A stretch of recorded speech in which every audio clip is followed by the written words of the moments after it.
Udahlah, apa tuh namanya, laporin Badan POM pasti bertindak. Itu ya pengalaman gue. Nih, teman-teman, bukan untuk kepentingan kami, bukan sama sekali untuk Terus kalau bukan untuk kepentingan Anda semua, untuk kepentingan siapa?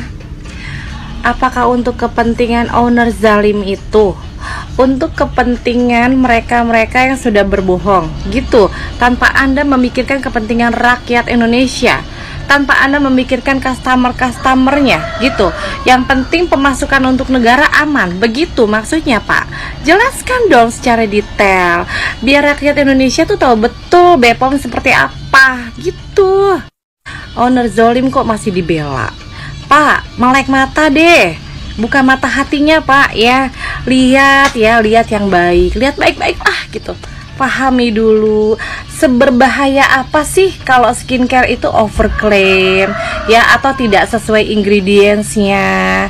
Sebahaya apa? Atau gini deh, Bapak dan keluarga Bapak coba dulu skincarenya SS. Jadi biar tahu tuh ya, manfaat atau tidak, bagus atau tidak. Gitu aja solusinya, baru nanti Bapak speak up lagi gitu ya.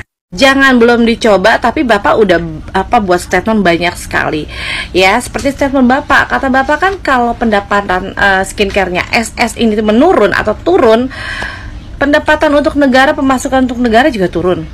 Maksudnya apa? Maksudnya apa dulu? Terus Bapak maunya tuh skincarenya SS terus naik, terus melambung, terus hits gitu ya, tanpa memikirkan ingredientsnya. Hah? Lucu. Emang Bapak BPOM tuh lucu. Pak, sini saya ingetin dulu deh Pak, kasus yang paracetamol kemarin itu belum lama loh Pak, belum lama kasus paracetamol yang korbannya banyak balita, batita juga sampai cuci darah. Masih inget nggak Pak? Itu BPOM kemana? Kenapa obat semacam itu bisa lulus BPOM? Kenapa obat semacam itu bisa direkomendasikan oleh dokter? Kenapa? Apa karena mereka pakai BPJS? Atau karena apa? Jelaskan, jawab itu. Ada tidak BPOM minta maaf atau BPOM spill sejelas-jelasnya dari PT apa, obatnya apa? Nggak ada ya. Yang spill itu ibu-ibu dari si korban. Bayangkan berapa anak-anak kemarin yang banyak cuci darah. Dan itu sempat viral loh. Dan sekarang skincare kita mau dibungkam semua, mau dibodoh-bodohi lagi gitu. Kalau tidak ada munculnya Doktif, nggak akan kebongkar yang namanya mafia skincare. Kita juga nggak akan pinter, ya. Kita akan terus dibodohi, dijajah oleh owner zalim itu, ya Pak ya. Paham ya Pak ya? Ngomong enak banget sih Bapak, kalau pendapatan SS turun, negara pemasukannya juga turun. Bodoh amat. Emang aku pikirin? Emang kita pikirin nggak? Kalian aja nggak mikirin rakyat kok. BPOM memang kocak, emang lucu banget. Konsepnya gimana sih sebenarnya? Nggak ada manfaatnya, lelet ya. Aneh banget nih Pak Prabowo ya. Please Pak Prabowo, dengan hormat kami minta Pak ya, kami juga rakyat Indonesia, kami berhak mendapatkan yang baik Pak ya. Karena kami hidup di Jakarta, di Indonesia juga nggak gratis, bayar semua. Kita mau apa-apa juga beli gitu loh Pak ya. Kita nggak minta-minta, kita nggak gratis Pak hidup di Indonesia juga. Jadi please Pak, BPOM ini harus disortir lagi ya. Banyak oknum-oknum yang terselubung juga ya. Contohnya kemarin deh kasus viral paracetamol. Kenapa obat jahat itu bisa lolos dari BPOM? Kenapa coba? Sekarang dia menetralisasi lagi, menormalisasi lagi skincare yang cuman overclaim.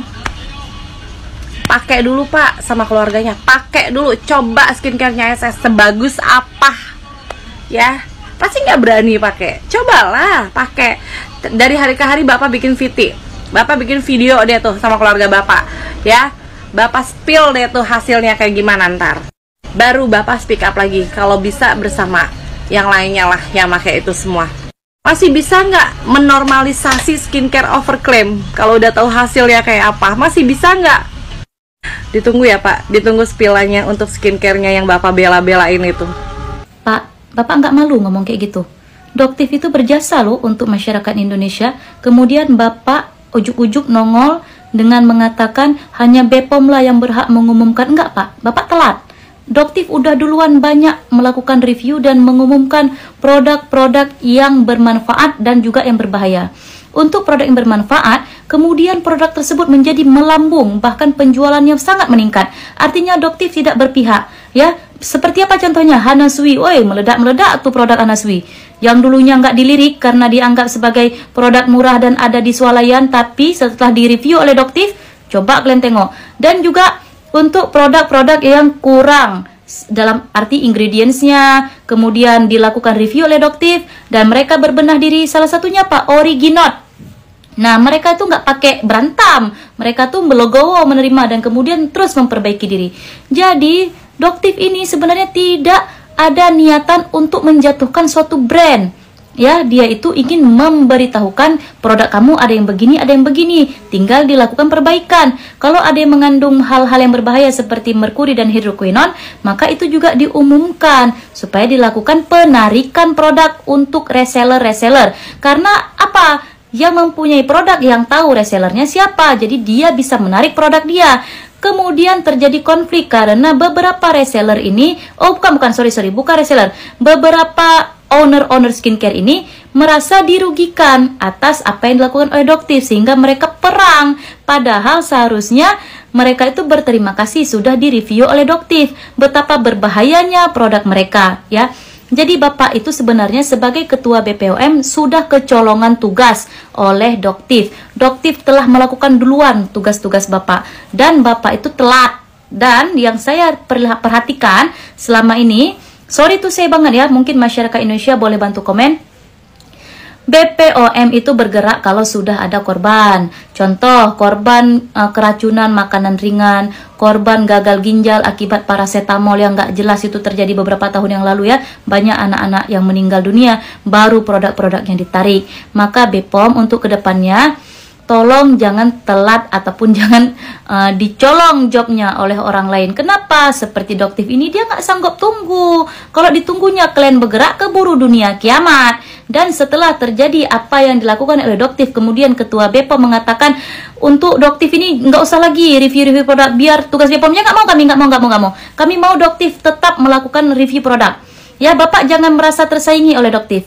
Kalau Bapak merasa tersaingi, lebih baik Bapak bekerja di bawah Doktif. Oh enggak, kami adalah BPOM yang memiliki otoritas dan wewenang. Ya udah, kalau gitu join dengan Doktif, bekerja bersama-sama. Jangan malah merasa diambil tugasnya. Nah, kalau merasa diambil tugasnya maka gerak cepat Bapak. Jadi masyarakat Indonesia ini butuh kepercayaan sebenarnya. Dan sekarang kami sangat percaya dengan Doktif.